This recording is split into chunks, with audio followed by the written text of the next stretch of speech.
বিশ্বাসঘাতক। কী রে সৃষ্টি, তোর বর পরকীয়া করে? পরকীয়া করে নাকি?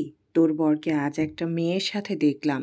মেয়েটাকে নিয়ে একটা হোটেল রুমে ঢুকলো। আমার কিন্তু খুব একটা ভালো লাগলো না। সৃষ্টি নিজের ভুরুজোড়া সংকুচিত করে বলল, ঠিক কী বলতে চাইছিস আপু তুই? হয়তো মেয়েটা নিহানের কোনো ফ্রেন্ড ছিল। যেটা দেখলাম সেটাই বলছি। মেয়েটাকে ভালো করে না দেখতে পারলেও ছেলেটা যে তোরই বরই ছিল এই বিষয়ে আমার কোনো প্রকারের সন্দেহ নেই। নিজের বরকে সামলা। আমার কিন্তু ওর চালচলন একদমই ভালো লাগেনি। সময় থাকতে সব ঠিক কর, না হলে পরে গিয়ে নিজেরই সমস্যা হবে। একথা শুনে সৃষ্টি হালকা হাসল। তারপর মনে মনে কিছুদিন আগের কথাগুলো ভাবতে লাগলো। নিহানের শার্টে কিছুদিন আগে লিপস্টিকের দাগ পেয়েছিল সৃষ্টি। এ ব্যাপারে নিহানকে কিছু জিজ্ঞেস করলেই বলে ওর নাকি এ ব্যাপারে কোনো ধারণাই নেই। সৃষ্টি নাকি নিজেই ওর লিপস্টিকের দাগ নিহানের শার্টে বসিয়েছে। যদিও ওই ব্যাপারটা ওই দিনই চাপা পড়ে গিয়েছিল, কিন্তু সৃষ্টির খালাতো আপুর কথাও ফেলে দেওয়ার মতো না। সৃষ্টি প্রায়ই নিহানের শার্টে একটি মেয়েলি পারফিউমের স্মেল পায়, কিন্তু নিহান ওই ধরনের পারফিউম মাখে না। এমনকি সৃষ্টিরও এরকম পারফিউম নেই যে সেখান থেকে এটা নিয়ে নিহান গায়ে মাখবে। আচ্ছা, তাহলে কি সত্যি নিহানের অন্য জায়গায় কোনো সম্পর্ক আছে? এত প্রমাণ তো ভুল হতে পারেই না, তাই না? সৃষ্টি শিওর হওয়ার জন্য খালাতো আপুকে জিজ্ঞেস করলো, আচ্ছা আপু, নিহান কি মেয়েটার সাথে ক্লোজভাবে ছিল? কেন বলতো? একটু জানার ছিল, বলো না? বেশ জোরাজুরি করেই তো দুজন হেঁটে যাচ্ছিল, এক কথায় দৃষ্টিকটুভাবে হাঁটছিল, যেভাবে কোনো ফ্রেন্ডরা হাঁটতে পারে না। আচ্ছা, বুঝতে পেরেছি, এখন এসব বাদ দাও। সৃষ্টির এসব ভাবনা সাইডে রেখে নিজের খালাতো বোনের সাথে গল্পে মত্ত হলো। যদিও কিছুক্ষণ পর পর কথাটাই বারবার মনে হচ্ছিল। বাড়ি ফিরে নিহানকে কথাটা জিজ্ঞেস করলে নিহান জবাব দেয় ও নাকি আজকে অফিস ছেড়ে কোথাও যায়নি। তবুও সৃষ্টির মনে খটকা থেকেই যায়।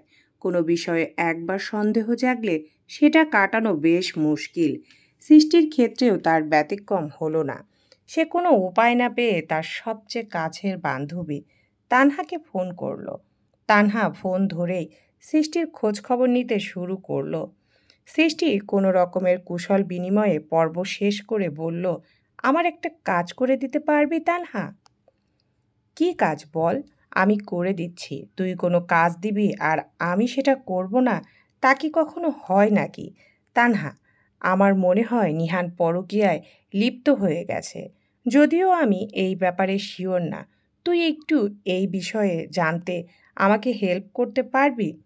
তানহা কিছুক্ষণ ভেবে বলল, আচ্ছা, আমি চেষ্টা করব। থ্যাংক ইউ, রাখছি, বাই। Okay, by.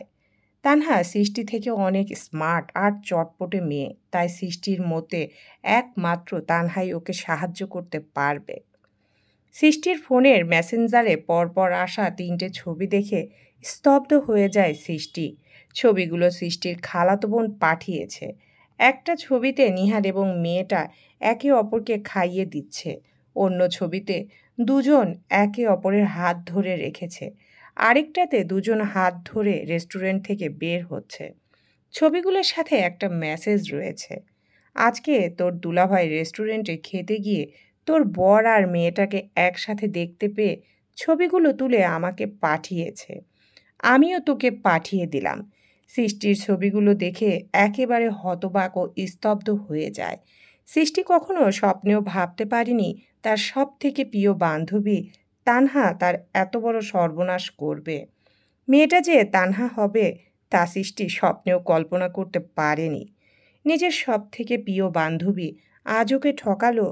ওই বর নিহানের সাথে পরকীয়া প্রেমে জড়িয়ে পড়ল।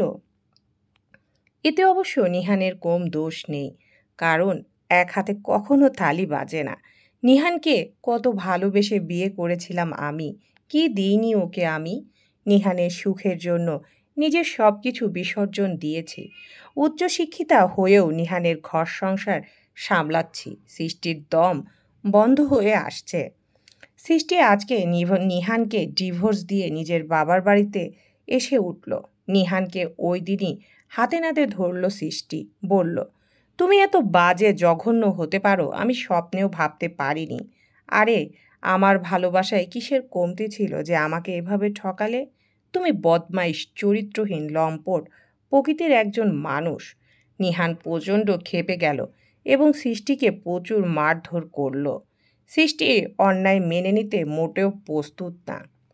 তাই সে সব বিশ্বাসঘাতকদের সাথে সব সম্পর্ক আজ বিসর্জন দিয়ে এসেছে। তার জীবন থেকে বিশ্বাসঘাতকদের ধুয়ে মুছে শেষ করে দিয়েছে।